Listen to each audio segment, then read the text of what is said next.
بسم اللہ الرحمن الرحیم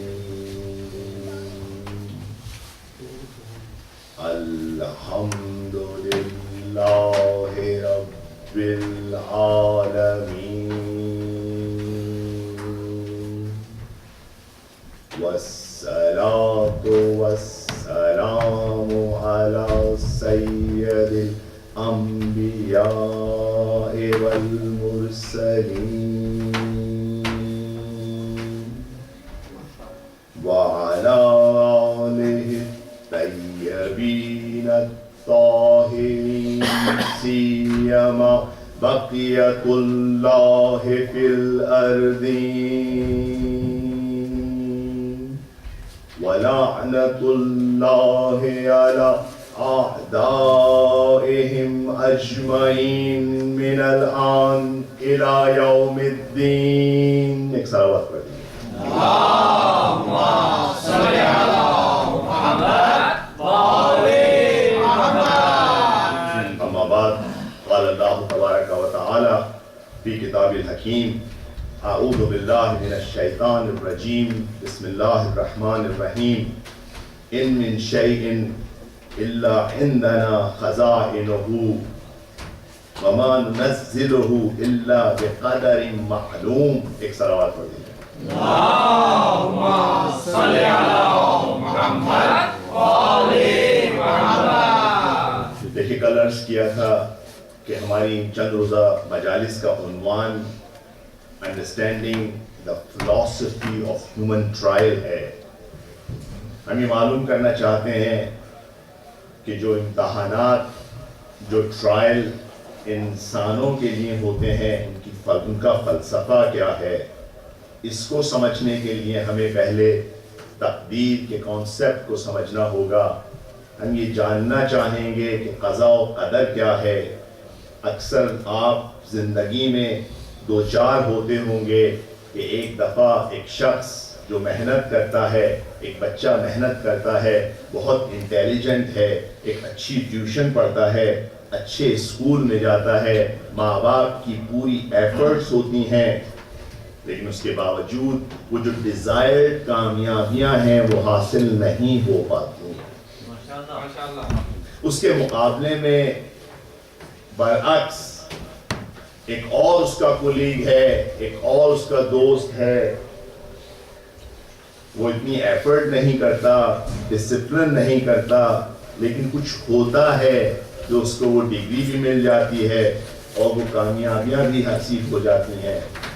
کبھی شادی کے معاملات میں نظر آتا ہے ایک بہت خوبصورت لڑکی ہے, بہت خوبصورت لڑکا ہے, اچھا خاندان ہے, حسب و نسب ہے, لیکن اس کے باوجود ازدواجی زندگی ناکام ہے. اس کے برعکس ایک عام سا انسان ہے, اس کی ایفرٹ بھی اتنی نہیں اپنے ساتھی کو, لائف پارٹنر کو تلاش کرنے میں, لیکن زندگی کامیاب ہے. کیا راز ہے اس کے پیچھے؟ ایک بزنس مین, ایک انسان جو بہت شارپ ہے, مکمل طور پہ تمام مشورے کرتا ہے, کنسلٹیشن کرتا ہے, سرمایہ پرووائڈ کرتا ہے, ایک دفعہ دیکھتا ہے کہ بزنس میں کامیابی نہیں, جبکہ دوسرا ایک انسان شاید اس طرح سے نہ اس نے کنسلٹیشن کی ہے, نہ کسی سے معلوم کیا ہے, لاپرواہ ہے, لیکن جس چیز میں ہاتھ ڈالتا ہے ہر اس میں کامیابی نصیب ہوتی ہے. آخر اس کائنات میں وہ کیا راز ہیں جو یہ تقریباً تمام چیزیں کرتے ہیں؟ ایک دیکھیے, ایک دفعہ ایک شخص, ایک ماں باپ, ایک دو چار ہیں, ایک بچہ خدا نے ان کو دیا جو صحت مند ہے, ایک دفعہ ایک بچہ دیا جو مریض ہے, بیمار ہے. ایک دفعہ دعا کا کانسیپٹ کہا جاتا ہے، آئیے آپ امام کے قبے کے نیچے دعا کیجئے، دعا قبول ہوگی۔ ایک دفعہ دعا قبول ہوتی ہے، ایک دفعہ دعا قبول نہیں ہوتی۔ کیا کرائٹیریا ہے، کیا راز ہے پیچھے؟ دیکھیے ہم ان تمام چیزوں کا ایزیوم کر رہے ہیں کہ یہ شخص اپنی تمام ایفرٹ کر رہا ہے، یہ باپ جو دعا کر رہا ہے، یہ جو ماں جو دعا کر رہی ہے، یہ حلال کھلا رہے ہیں، متدین ہیں، دیندار ہیں، اس کے باوجود خدا دعا قبول نہیں کر رہا۔ کیا راز ہے؟ اس سے بڑھ کر کیا خدا قدرت رکھتا ہے یا قدرت نہیں رکھتا؟ اگر خدا قدرت رکھتا ہے، کیا ہر چیز پہ قادر ہے؟ ہاں، ہر چیز پہ قادر ہے۔ ابراہیم خلیل اللہ اسماعیل کے گلے پر خنجر چلانا چاہتے ہیں، خنجر کند ہو جاتا ہے۔ شمر ملعون امام کے گلے پہ خنجر چلاتا ہے، خنجر کند نہیں ہوتا۔ قدرت کہاں گئی؟ کیا ہوا؟ آخر کیا وجہ ہے کہ خدا نے ایک جگہ اجازت دی، دوسری جگہ اجازت نہیں دی؟ کیا خدا کے اختیار میں ہے یا نہیں ہے؟ ان تمام سوالوں کا جواب انشاءاللہ ہم ان چند روزہ مجالس میں دیں گے۔ عرض کیا تھا موضوع مشکل ہے، موضوع مشکل ہے، آپ کی توجہ کا طلبگار ہوں۔ وہ جگہ ہو سکتا ہے بعض جگہ پہ ہم خشک بحث میں داخل ہوں، لیکن بعض اوقات یہ فرش عزا میں عرض کر چکا ہوں آپ کے سامنے، اس کی ویلیو ہے، اس کو کم نہ سمجھیے۔ یہ واہ واہ کی یا یہ خالی پرسے کی جگہ نہیں، یہ وہ جگہ ہے، یہ در کس کا در ہے؟ یہ باب علم کا در ہے، یہ علم کا دروازے کا گھر ہے۔ یہاں علم کے شہر کے ماننے والے آتے ہیں یا امیر المومنین کے ماننے والے آتے ہیں۔ عرض کیا تھا کہ اگر ایک چھوٹی سی مٹی، عرض کیا تھا ایک مٹی اگر جو اکثر پرانے زمانے میں مٹی استعمال کی جاتی تھی نہانے کے لیے، ایک فارسی کا شعر ہے، ترجمہ اس کا یہ ہے، کوئی پوچھتا ہے حافظ اس سے کہ تجھ میں خوشبو کہاں سے آئی، تو کہتی ہے یہ مٹی میں نے چند روز گلاب کے ساتھ گزارے تو گلاب کی خوشبو مجھ میں آ گئی۔ فرش عزا پہ بیٹھنے والا اگر امام کے علم لے کے نہ اٹھے تو کیسے، اگر ایمان کے درجات بڑھا کے نہ اٹھے تو کیسے کہہ سکتا ہے کہ میں امیر المومنین کے جوار پہ آیا ہوں، فرش عزا پہ بیٹھا ہوں؟ اس اہمیت اس کو سمجھیے۔ مومنین کی ایک اہمیت ہے، مومنین دوسرے لوگوں سے مختلف ہیں۔ مومنین مشکل مطالب کو ہضم کرتے ہیں، ڈائجسٹ کرتے ہیں، سمجھتے ہیں، جب ہی ان کا مقام۔ آج آپ کو ایک مومن بچہ دوسرے بچے کے مقابلے میں کھڑے ہو، لوگ احساس کرتے ہیں علمیت کا۔ آپ کو یہ جملہ اکثر سننے میں ملتا ہے کہ نہیں ان کے پاس علم ہے، لیکن اس کے لیے کچھ قیمت ہے۔ ہم صبر و تحمل سے کام لیں، ہم اس کو سمجھنے کی کوشش کریں تو انشاءاللہ ہم اس ایفرٹ کو شروع کرتے ہیں دوبارہ۔ دیکھیں کل میں نے ایک کانسیپٹ یہاں سے سٹارٹ کیا تھا کہ ڈوز اینڈ ڈو ناٹ سے پہلے، امر و نہیں سے پہلے ہم چاہتے ہیں ہمارے بچے بہترین ہوں۔ ماں باپ کی سب سے زیادہ خواہش ہوتی ہے کہ ان کی اولاد ہر کامیابی حاصل کرے، بہترین بچے ہوں، یہ ہر ماں باپ کی خواہش ہے۔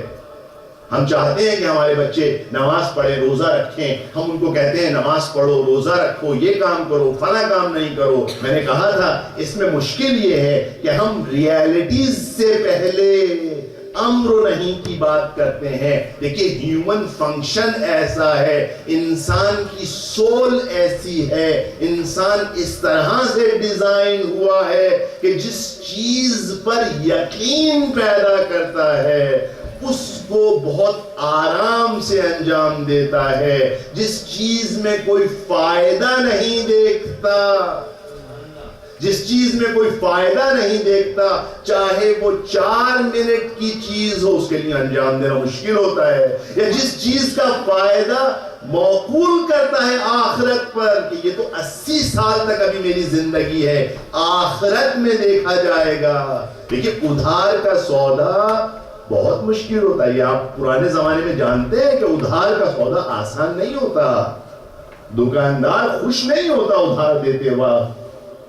بس معلوم ہونا چاہیے آیا ادھار کا سودا ہے. یہ جو نماز پڑھی جاتی ہے اس کا کوئی فائدہ ہے یا نہیں ہے؟ کیا امیڈیٹ کوئی فائدہ ہے؟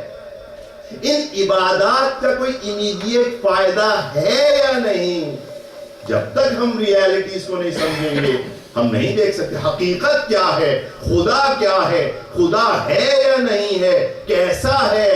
یہ جو ہم رب العالمین کہتے ہیں اس کے کیا معنی ہیں؟ یہ جو ہمیں 10 دفعہ پڑھائی جاتی ہے کم سے کم دن میں، اس کے کیا معنی ہیں؟ ہم اس سے کیا حاصل کرنا چاہتے ہیں؟ کیا اس کا امیڈیٹ فائدہ ہے، یا خدا نے اس طرح سے کیا، انسانوں کو خلق کیا، جا کے ایک طرف جا کے بیٹھ گیا، اب صرف لوگوں پہ نگاہ ڈال کے دیکھ رہا ہے، اور دنیا میں لوگ معصیت انجام دے رہے ہیں، گناہ کر رہے ہیں، کچھ لوگ اچھے کام کر رہے ہیں. خدا کہہ رہا ہے ٹھیک ہے آپ کیجئے آپ یہ کام، جب آخرت والے دن آئیں گے تو پھر میں انشاءاللہ آپ کا حساب دوں گا. کیا ایسا ہے یا خدا کسی جگہ پر ایکٹیو ہے؟ یہ قیوم کے معنی کیا ہیں؟ آپ کہتے ہیں الحی القیوم، قیوم کے معنی کیا ہیں؟ یہ قیومیت کیا ہے؟ یہ رب کے معنی کیا ہیں؟ آپ کیوں نہیں دعاؤں کے اندر یا خدا کہہ کے مخاطب کرتے؟ آپ کہتے ہیں یا ربی. رب کے معنی کیا ہیں؟ یہ تمام سوالوں کے جواب ہم معلوم کریں گے. ریالٹیز کی بات آئی تھی، کل ہم نے کہا اگر آپ ریالٹیز کو اگر ایکنالج کریں گے تو شبہات سے بچ سکیں گے،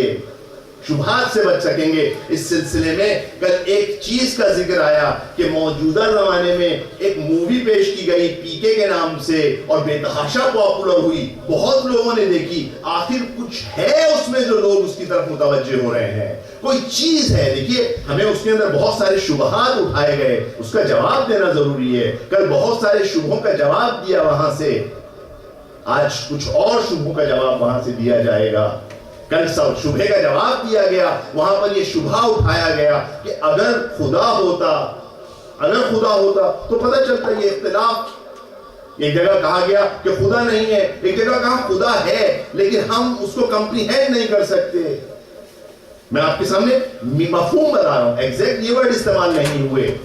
میں نے آپ کے سامنے کل پیش کیا کہ دیکھیے ایک جگہ آرگیومنٹ ایتھیسٹ والا آرگیومنٹ ہے، ایک دفعہ ایگنوسٹک آرگیومنٹ ہے. ایک دفعہ ایتھیسٹ آتا ہے، وہ کہتا ہے خدا کا وجود نہیں ہے، لیکن جب آتا ہے، جب نگاہ کرتا ہے چاروں طرف تو خدا کے وجود کو کون ڈینائی کر سکتا ہے؟ تو آ کر ایگنوسٹک بنتے ہیں. ایگنوسٹک فلسفی کیا ہے؟ ایگنوسٹک فلسفی یہ ہے then they says that we know that there is a God but we cannot comprehend, we cannot describe, we cannot differentiate between all these religions. That's why we are not going to do anything. We will just have our life and that's it. یہ agnostic behavior ہے. جبکہ ہم خدا کے بارے میں جب کہتے ہیں کہ خدا، لیکن کل آپ کے سامنے عرض کیا تھا خدا کو ثابت کرنے کے لیے کسی لمبے چوڑے آرگیومنٹ کی ضرورت نہیں ہے. خدا تعالیٰ خود کہتا ہے افی اللہ شک، آیا خدا کی ذات میں کوئی شک ہو سکتا ہے؟ ممکن نہیں ہے کہ خدا کی ذات میں شک ہو، ممکن نہیں ہے. دیکھیے میں آپ کے سامنے یہ خطابت نہیں کر رہا، میں آپ کے سامنے حقیقت بیان کر رہا ہوں. کل میں نے آپ کے سامنے کہا تھا ایتھیسٹ یہ کہتے ہیں، آپ سوال کریں اچھا اگر آپ یہ کہتے ہیں خدا نہیں ہے تو یہ تمام خلق، یہ پوری کائنات ایک چیز آج ہے، کل نہیں تھی، آج ہے. اور ہر وہ چیز فلسفے کے مطابق، انٹلیکٹ کے مطابق جو کسی چیز پہ ڈیپینڈنٹ ہوتی ہے وہ خود بخود نہیں ہو سکتی. اس کے لیے ایک ریئل کاز چاہیے، رائٹ؟ کاز چاہیے. وہ کاز کیا ہے؟ ہم کہتے ہیں یہ بتائیے جو کائنات ہے اس میں کاز کیا ہے؟ یہ جو بیج ہے، یہ جو آج ہم درخت دیکھ رہے ہیں کل کو نہیں تھا. کیا اس زمین میں اتنی طاقت ہے کہ اس بیج کو ایک اتنا قداور درخت بنا دے، اس میں اتنا ہیوی درخت بنا دے جس کی لکڑی کا وزن دیکھیے، اس کے وڈ کا ویٹ دیکھیے، پھر اس میں اتنی طاقت ہے کہ ایک بیج کو ملٹیپلائی کر دے، ہر سیب میں، اس ایک درخت میں ہزاروں سیب، لاکھوں سیب، اور ہر سیب میں ہزاروں بیج. یعنی کہ اس زمین میں اتنی طاقت ہے. کہاں اس زمین میں طاقت ہے؟ کیا ہے یہ؟ کہتے ہیں مدر نیچر. میں نے کہا اچھا یہ بتائیے مدر نیچر. کسی نے کہا مدر نیچر. میں نے کہا کیا اس مدر نیچر میں علم ہے؟ نہیں، علم نہیں ہے مدر نیچر کو. کیا اس مدر نیچر کے پاس قدرت ہے؟ نہیں، قدرت نہیں ہے اس کے پاس. کیا اس کے پاس شعور ہے؟ نہیں، شعور نہیں ہے اس کے پاس. کیا اس کے پاس حیات ہے؟ نہیں، اس کے پاس حیات نہیں ہے. کسی اور نے کہا نہیں جناب دیکھیے یہ بگ بینگ ہے. کیا ہے بگ بینگ؟ دیکھیے ایک بگ بینگ ہوا تھا. میں نے کہا ٹھیک ہے مان لیتے ہیں ہم کب اختیار کرتے ہیں بگ بینگ کا؟ ہمیں کوئی مسئلہ نہیں ہے بگ بینگ کا. آپ نہج البلاغہ کا خطبہ اٹھا کے دیکھیے, امیر المومنین کائنات کی خلقت بیان کیا کہ کس طرح سے خلق ہوا ہے. ٹھیک ہے اس کا نام آپ بگ بینگ دے لیجئے. سوال, بگ بینگ کو کس نے انیشیٹ کیا؟ Who initiated Big Bang? They says there is a superficial energy. Okay, again the same question. Is that superficial energy has qudrat, have power, have life, have shu'ur, awareness, have ilm? If they says yes, I says alright, that's exactly what the Khuda is. یہ ہمیں ناموں سے جھگڑا نہیں ہے, ہمیں ناموں سے جھگڑا نہیں ہے. آپ اس کو اللہ کہیں, آپ اس کو خدا کہیں, آپ اس کو یوہا کہیں, آپ اس کو گاڈ کہیں, آپ اس کو سپر نیچرل انرجی کہیں, جو کہیں. فلسفہ آتے ہیں, واجب الوجود ہے, کہیے واجب الوجود. ہمیں ناموں سے جھگڑا نہیں ہے, ہم ناموں سے کوئی جھگڑا نہیں ہے. آپ کہیں گاڈ, ہم کہتے ہیں اللہ, ایک ہی چیز ہے. کیا صفت سے پہچانیں گے ہم اس کو؟ کیا اس میں علم ہے, کیا اس میں حی ہے, کیا اس میں شعور ہے, کیا اس میں قدرت ہے؟ اگر وہ کہتے ہیں نہیں, نہ اس میں علم ہے, نہ اس میں شعور ہے, نہ اس میں قدرت ہے, تو کہتے ہیں, جیسے میں نے آپ کے سامنے کل بیان کیا, بچے اس کا جواب دے دیں گے, بچے اس کا جواب دے دیں گے. Do you have a $1 million? Do you? You don't. You said I don't have a $1 million. Can you give me $1 million? You said no, I can't. Why you can't? Why can't you? Why can't? Because I don't have it. So there is فلسفے کا ایک قانون ہے, فاقد الشیء لا یوتا. ایک چیز جو فاقد ہو, جس کے پاس خود نہ ہو, وہ کسی کو ادا نہیں کر سکتا. اگر ایک بلائنڈ نیچر ہے جس کے پاس علم نہیں ہے, وہ کوئی علم والی چیز کریٹ نہیں کر سکتی. اگر ایک نیچر یا سپرفیشل یا مدر نیچر, اگر اس کے پاس حیات نہیں ہے, وہ حیات خلق نہیں کر سکتا. اگر اس کے پاس اب شعور نہیں ہے, وہ شعور نہیں دے سکتی. اگر اس کے پاس قدرت نہیں ہے, وہ قدرت نہیں دے سکتی. بس خدا ہے, اسی لیے خداوند تعالیٰ کہتا ہے افی اللہ شک کن. آیا خدا میں کوئی شک ہے؟ آپ جس چیز کی طرف نگاہ اٹھائیے, جس چیز کی طرف نگاہ اٹھا کے دیکھیے, خدا ہے. ثابت ہوتا ہے یہ پرندے اڑ رہے, کس نے ان کو اڑنا سکھایا؟ کوئی ٹیچر تھا, کسی کلاس میں گئے, یہ بطخیں تیر رہی ہیں, کس نے ان کو تیرنا سکھایا؟ یہ آپ آسمان میں کبھی 10 دفعہ آپ ایئرپلین میں سفر کیا ہے, نگاہیں اڑائیے, دیکھیں کتنی طرح کے کلاؤڈز ہیں. یہ کلاؤڈز کو کون موو کر رہا ہے؟ ان کو کون شعور دے رہا ہے کہ یہ آئیں ایک جگہ سے پانی اٹھائیں اور دوسری جگہ پہ برسائیں؟ کون ان کو کر رہا ہے؟ کون ان ہواؤں کو چلا رہا ہے؟ کون چلا رہا ہے؟ بس آپ اللہ شک کن, کوئی شک نہیں ہے. سوال دوسرا یہ اٹھایا گیا کہ اگر خدا ہے, ایک بچے کو اٹھایا, ان کو کہا کہ یہ نوزاد بچہ ہے, اس کے جسم پہ ٹھپا کہاں ہے؟ ہم نے کہا ٹھپا جسم پہ نہیں ہے, ٹھپا روح پہ ہے. ٹھپا روح پہ ہے. آپ روح کو دیکھیے, روح کو دیکھیے. ہم نے کہا کیسے دیکھیں, کیسے پتا چلے کہ یہ بچہ ہندو ہے, مسلمان ہے, کرسچن ہے؟ ہم نے کہا نہیں, کوئی بچہ نہ ہندو ہے, نہ یہودی ہے, نہ نصرانی ہے, نہ وہابی ہے, بلکہ کیا ہے؟ کیا ہے؟ ہر بچہ کل رسول اللہ صلی اللہ علیہ وسلم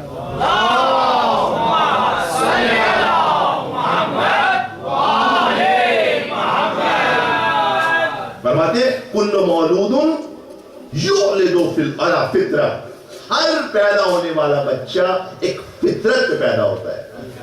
کیا فطرت ہے؟ فطرت اسلام پہ پیدا ہوتا ہے.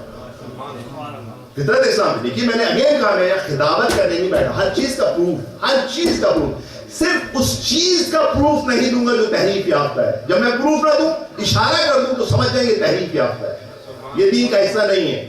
لوگوں نے عقیدت میں بنا لیا ہے, ورنہ میں آپ کے سامنے ہر چیز کا پروف دوں گا. ہر بچہ فطرت پہ پیدا ہوا. میں نے آپ کے سامنے پہلی تقریر میں عرض کیا تھا, نفخت فیہ من روحی کو میں نے تفسیر کی تھی. کس طرح سے تفسیر کی تھی؟ اس طرح سے تفسیر کی تھی کہ ہر انسان کمال کی طرف جا رہا ہے. میں دوبارہ اس کو ریپیٹ نہیں کروں گا اس مجلس میں. کمال کی طرف جا رہا ہے. یہ کمال کا ایک خوبصورتی کی طرف اس کا رجحان ہے. ایک چھوٹا سا بچہ کسی قوم و ملت کا کیوں نہ ہو, سچائی پسند کرتا ہے, جھوٹ سے نفرت کرتا ہے, امانت پسند کرتا ہے, خیانت کو ناپسند کرتا ہے, عدالت پسند کرتا ہے, ظلم کو ناپسند کرتا ہے. یہ فطرت میں ہے اس کی. کمال کو پسند کرتا ہے. آپ دنیا کے کسی کونے میں چلے جائیں, every child you can see, and you can see that part. I am talking with my children right now. You know that the cats and the dogs, they were cats and the dogs the same a million years ago, right? And they're gonna stay the same. There is no change in them, right? They used to be the same cat. ایسا تو نہیں تھا کہ Kate پہلے آج سے 1000 سال پہلے کوئی کسی جنگل, اب جنگل میں رہتی تھی, اب وہ ایک گھر بنا کے رہتی ہے. ایسا ہے, پہلے وہ کوئی دوسرا کھانا کھاتی تھی, اب وہ کوک کر کے کچھ اور پکا کے کھاتی ہے. اس طرح سے بیٹا نہیں ہے نا ایسا. کیٹ کیٹ ہے, ساری زندگی کیٹ رہے گی, ملین ایئر تک کیٹ رہے گی. یعنی کیا, کیٹ میں وہ چیز نہیں ہے پرفیکشن کی طرف. لیکن انسان کو دیکھیے, ہر دوسرے دن انسان میں چینج آتا ہے, ہر دوسرے دن انسان میں چینج آتا ہے. بس یہ ہے وہ ٹھپا جو روح پر ہے, جو روح پہ ٹھپا ہے. تو دوسرا سوال, ٹھپا کہاں ہے؟ ٹھپا روح پہ. البتہ ہم نے کہا ہم انصاف سے کام لیں گے. ہاں بہت سارے اعتراضات صحیح ہیں. دین کے ٹھیکیدار, دین کے بہت سارے ٹھیکیدار, بہت ہیں ٹھیکیدار, بہت سارے ٹھیکیدار جو کہ دین کو اپنے فائدے کے لیے اٹھاتے ہیں. بہت سارے, ہر جگہ پر. دین ایک دکان ہے جس سے وہ فائدہ اٹھانا چاہتے ہیں. دین ایک بزنس ہے بعض لوگوں کے جس سے وہ فائدہ اٹھانا چاہتے ہیں. ہاں یہ آپ ان کی بات کرتے ہیں صحیح ہے. کہا جاتا ہے کہ خدا ایسا ہے کہ جو مخالف ہو اس کو قتل کر دو. نہ, یہ ہمارے نہیں ہے, ہمارے نہیں ہے. دیکھیں خدا جب بھی اپنے آپ کو انٹروڈیوس کرائے گا یا رحمان و رحیم کہے گا, یا آگے دیکھیں جب قرآن کی آیتیں اٹھانا شروع, ہم قرآن کی کلاس میں بھی دیکھ رہے ہیں, ان اللہ لرؤوف بعبادہ لرؤوف الرحیم. صرف اور صرف کیا آئے گا, یا رؤوف ہے, یا رحمان ہے, یا رحیم ہے. صرف اس کی بات کریں گے. آپ کا سوال میں رکھ لیتا ہوں اپنے پاس, اس کا میں جواب دوں گا. اگر رحمان اور رحیم ہے تو یہ زلزلے, یہ تمام چیزیں, اس کا جواب دوں گا آپ کے سامنے. یہ ہماری ٹرائل میں آئے گا, اس کا جواب آئے گا. آخر صرف اتنا ہے, یہ سمجھ جائیے. آپ آج میری بات لے لیجئے کہ خدا ماں سے 70 ٹائم زیادہ اپنی مخلوق سے محبت کرتا ہے. اتنی محبت کرتا ہے, شدید محبت کرتا ہے. یہ ہے ایک مین چیز. یہاں تک ہماری بات کل کی تھی. آج ہم آتے ہیں تقدیر کے اوپر.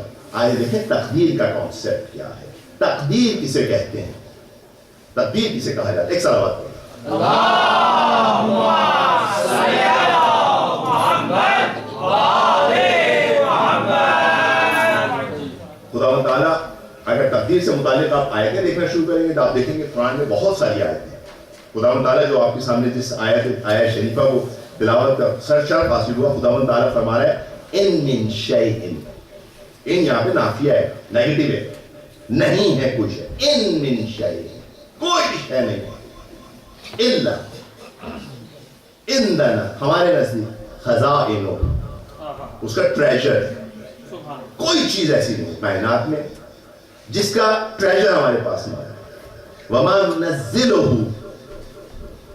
الا بقدر معلوم, اور ہم اس کو نازل کرتے ہیں کس طرح؟ بقدر معلوم, ایک خاص اندازے کے مطابق. دیکھیے کیا معنی ہے آیات میں, بہت بہت ڈیلیکیٹ آیت ہے.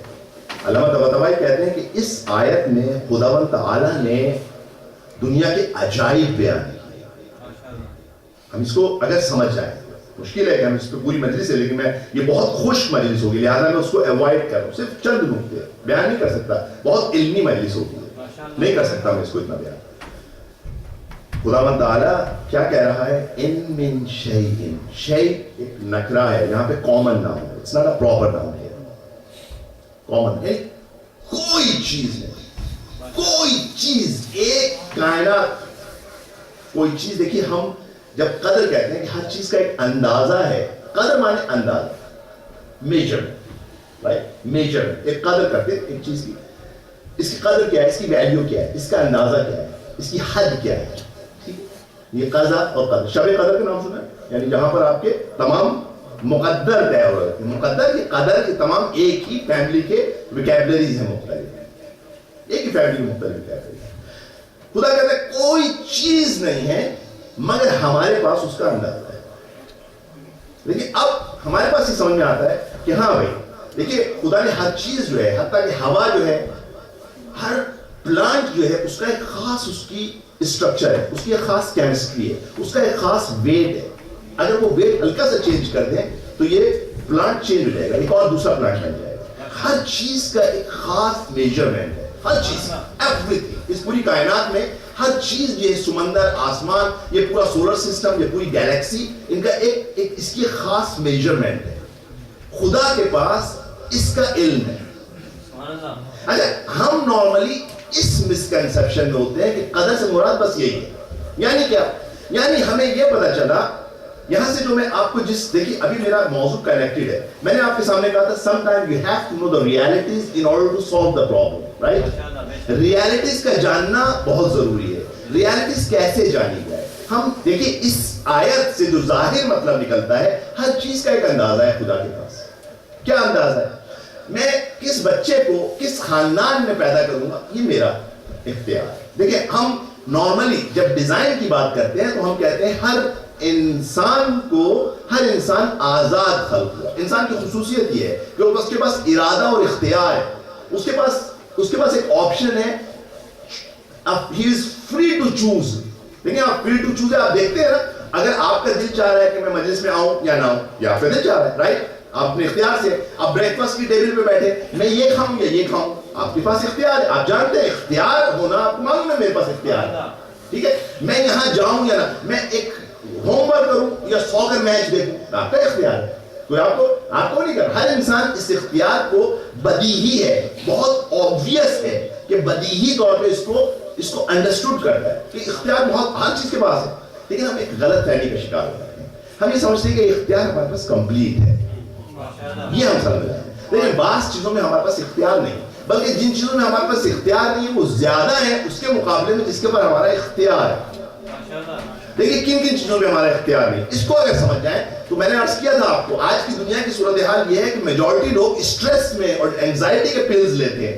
کیوں لیتے ہیں؟ دیکھیے, ہم کچھ چیزیں اگر ریالٹی کو سمجھ جائیں تو کبھی آپ کو نہیں ہوگا. مثال کے طور پہ ایک خاتون جو خوبصورت ہے وہ دوسری خاتون کو ٹونٹ کرتی ہے کہ آپ خوبصورت نہیں ہیں. آپ ان سے مڑ کے سوال کیجئے, آپ نے خود اپنے آپ کو بنایا, آپ نے خود بنایا, خدا نے آپ کو بنایا. اچھا, جب آپ کو خدا نے بنایا تو آپ سے پوچھا کہ میں آپ کو کیسا بناؤں؟ نہیں پوچھا آپ سے. کیا آپ نے کوئی کام کیا تھا کہ آپ کو خوبصورت بنایا؟ نہیں, آپ سے نہیں پوچھا. اسے ڈیسائیڈ کیا میں آپ کو ایسا بناؤں.